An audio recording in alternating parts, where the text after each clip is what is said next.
রামনবমীর সন্ধ্যায় ফের গুলি চলল ভাটপাড়ায়। গুলিতে জখম হয়েছেন এক যুবক। আহত যুবককে ভর্তি করা হয়েছে হাসপাতালে। গুলিবিদ্ধ যুবক তৃণমূল কর্মী বলে খবর। গুলি চালনার ঘটনায় অভিযোগের তীর বিজেপির দিকে।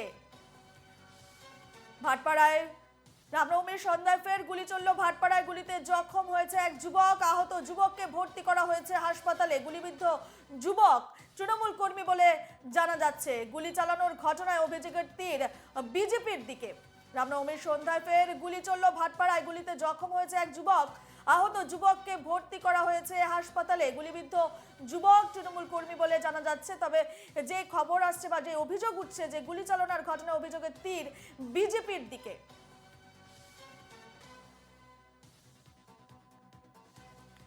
আমরা আরো বিস্তারিত জানবো। ফোন লাইনে রয়েছেন আমাদের প্রতিনিধি দেবপ্রিয় সরকার। দেবপ্রিয়, রামনবমীর সন্ধ্যায় ভাটপাড়ায় গুলি চললে এবং এক যুবক আহত হয়েছে। জানা যাচ্ছে যে সেই যুবক তৃণমূল এবং বিজেপির দিকে অভিযোগের তীর উঠছে। কি আপডেট রয়েছে? দেখো, রামনবমী গতকালকার কেটে গেছে এবং সেই দিন রাত্রেই কিন্তু পাড়া পৌরসভার 17 নম্বর ওয়ার্ডে যে 13 নম্বর গলি রয়েছে, সেই 13 নম্বর গলি এলাকায়, ধর্মশালা এলাকায় দুই দল গোষ্ঠীর মধ্যে কিন্তু মানে বচসা বাঁধে। সেই বচসা থেকে এক গোষ্ঠীর তরফ থেকে কিন্তু গুলি চালানো হয় এবং সেই গুলি চালায় প্রকাশ চৌধুরী নামে এক বিজেপি কর্মী। সে বিজেপি করে বলে অভিযোগ। প্রকাশ চৌধুরী গুলি চালায় এবং সেই গুলিটি লাগে পিন্টু চৌহান, যে একজন তৃণমূল কর্মী হিসেবেই পরিচিত।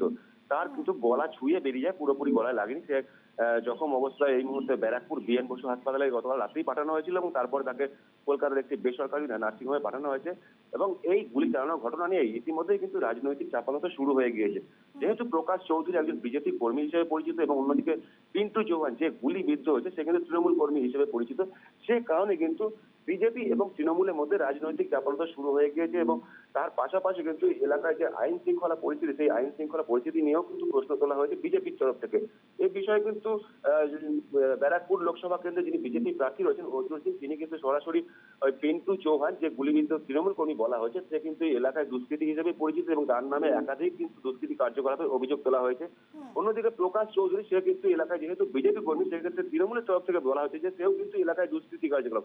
ফলে ঘটনা যেই হোক কিন্তু সেই বিষয় নিয়ে দুজনেই কিন্তু দুষ্কৃতী হিসেবে কিন্তু বলা হলেও রাজনৈতিক উত্তাপ কিন্তু ইতিমধ্যেই দু তরফের যে চাপানোতো, সেই চাপানোতে কিন্তু রাজনৈতিক উত্তাপ বৃদ্ধি পাচ্ছে। এবং যেহেতু সামনেই লোকসভা নির্বাচন, সেই লোকসভা নির্বাচনের আগে এ ধরনের গুলি চলার ঘটনা নিয়ে কিন্তু স্বাভাবিকভাবে এলাকায় কিন্তু একটা আতঙ্ক ছড়িয়েছে। যেহেতু 2019 লোকসভা নির্বাচনে যেভাবে এ ধরনের উত্তপ্ত পরিস্থিতি তৈরি হয়েছিল, একের পর এক দুষ্কৃতী কার্যকলাপ এবং নির্বাচন থেকে শুরু করে নির্বাচন পরবর্তী হিংসার পরিস্থিতি তৈরি হয়েছিল, সেই পরিস্থিতি এই 2024 লোকসভা নির্বাচনে হয় কিনা সেটাই কিন্তু এখন দেখার। এবং সেই নিয়েই কিন্তু এখন এলাকাবাসীরাও কিন্তু যথেষ্টই আতঙ্কিত রয়েছে। ইতিমধ্যেই গতকাল রাত থেকেই ঘটনাস্থলে জগদ্দল থানা পুলিশ মোতায়েন করা হয়েছে এবং রয়েছে কেন্দ্রীয় বাহিনীও কিন্তু মোতায়েন রয়েছে।